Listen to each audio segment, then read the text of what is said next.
Something happened a long time ago in American Kempo, and I don't think that it was supposed to have happened this way or that it was meant to happen this way, but it just did. And what came of it was really, really cool.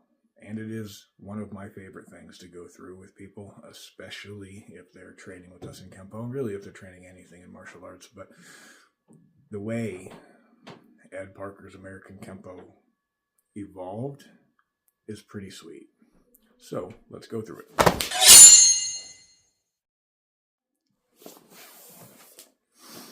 So alternates, and the reason I named this lesson, we're just going to go over some alternate techniques. Now, originally, when Ed Parker was taking Chinese Kempo, Chinese boxing, he created this system.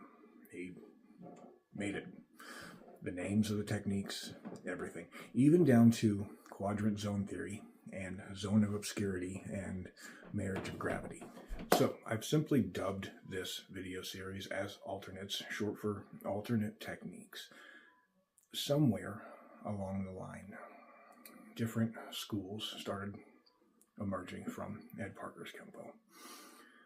Some say that it started back with the Traceys after they had split off and had gone and trained with Parker's original instructor. But some say even before then. However, even before Parker had passed away, and very much so after, different schools, different lineages across the world. Parker spread American Kempo far. It's in South America, it's in Europe, it's like global. One of the instructors that I trained with was a first generation Parker student, Master Elrin. He's from New Zealand, and it's just global. Depending on the lineage you were in, depending on who was teaching, and from what time frame they learned in, there's different versions of techniques. So, what does that actually come down to? Well, we've talked about a few techniques on this channel. I have not gone through the majority, and I don't really plan on going through the majority. Most of that is for curriculum, but we'll pick different ones for different examples. We've done delayed sword. Our version is delayed wing. I'm going to circle back to that.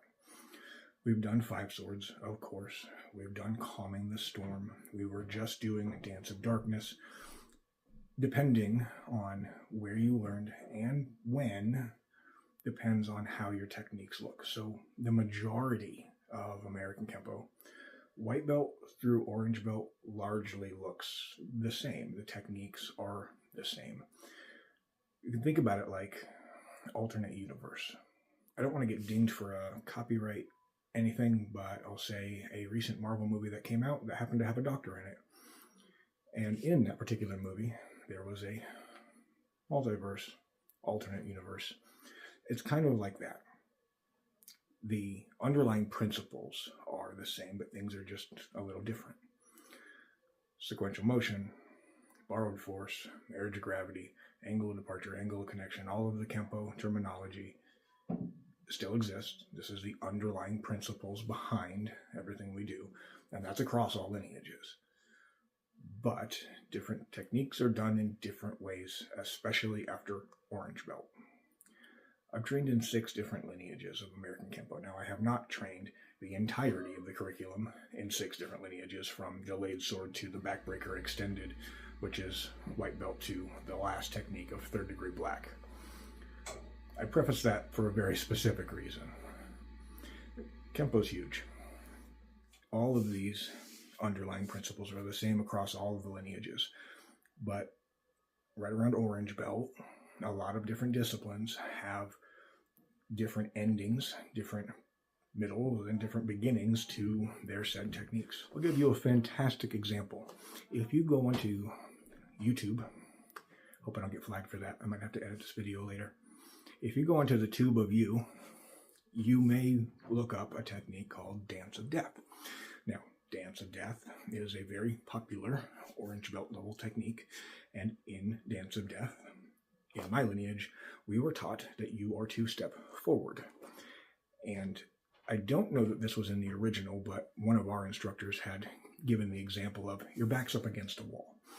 You literally cannot step back because your back is up against a wall. You have to step forward and do a parry. It's a right punch coming into your face like that. And you're here before you do a ridge hand to the groin and continue with the technique.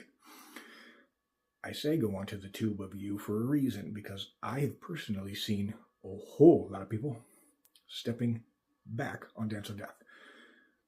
Now, I did say it's usually the same up to orange, usually being the optimal word.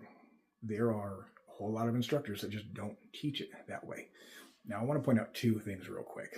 Number one, hugely important, like really important. We know from most disciplines and sparring that you're going to be more on the balls of your feet and less in a right or left neutral bow until it's apropos to be in a right or left neutral bow, or similar to Kung Fu where you're in a deeper stance, depending on where you learn and who you learn from. But in sparring, pretty much everybody has that same bouncing around, balls at your feet, keep your hands up. Right. So, in doing that, whether you step forward or step backwards is largely going to be dependent on you and them, where they are in proximity to you, and the direction you feel like you need to step. This is why sparring is essential. You really need to be able to gauge these things. You're going to need to test it.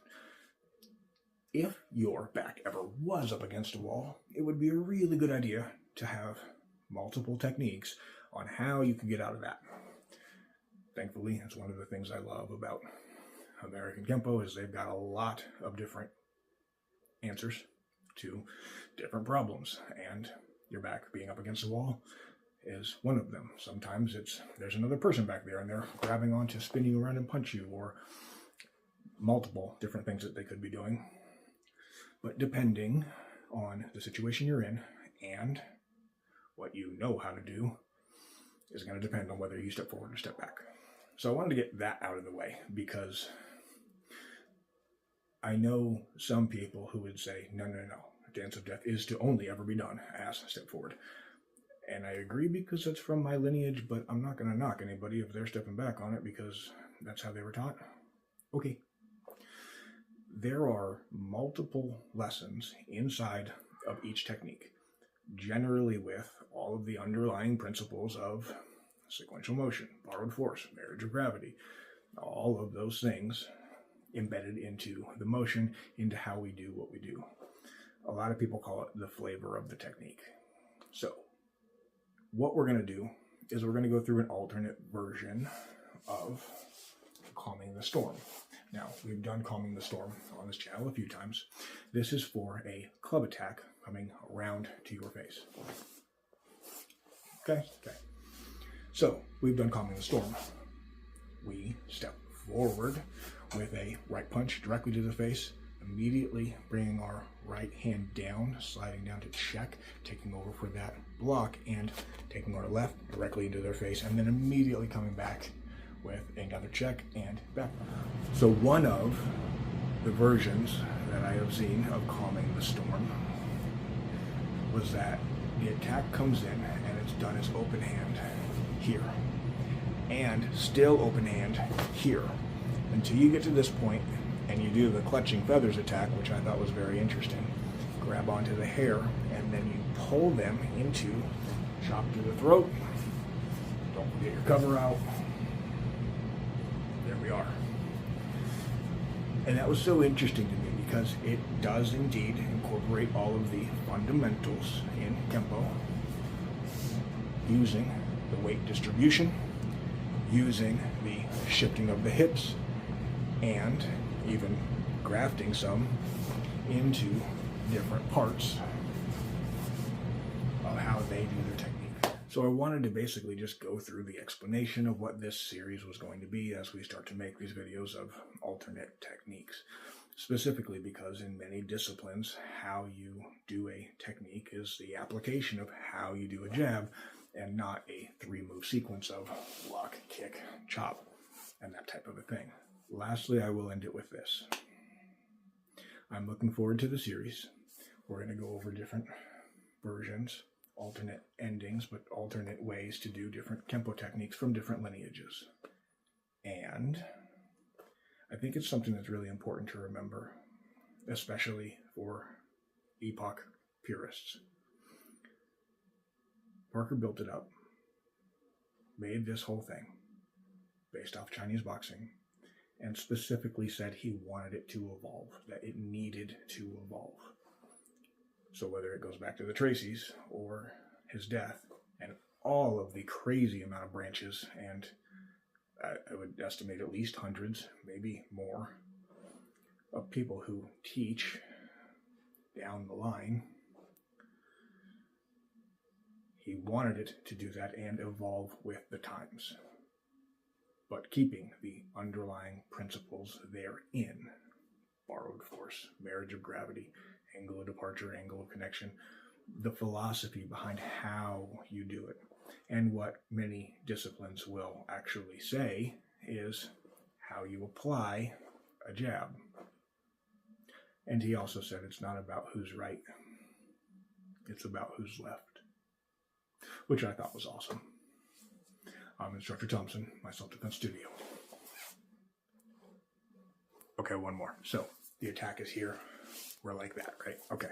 So I've seen this done a different way, like almost so many different times I can't even tell you.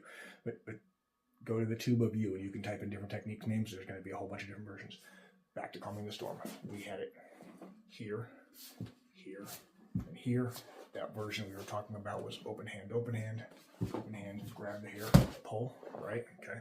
So another version that I have seen was an immediate shoot in with the right knee into bringing on the right leg and here, landing the elbow before you come here, and then hitting, and then doing this motion back, but not with the back fist, with the elbow right there, and double cover out. Don't forget your double cover outs.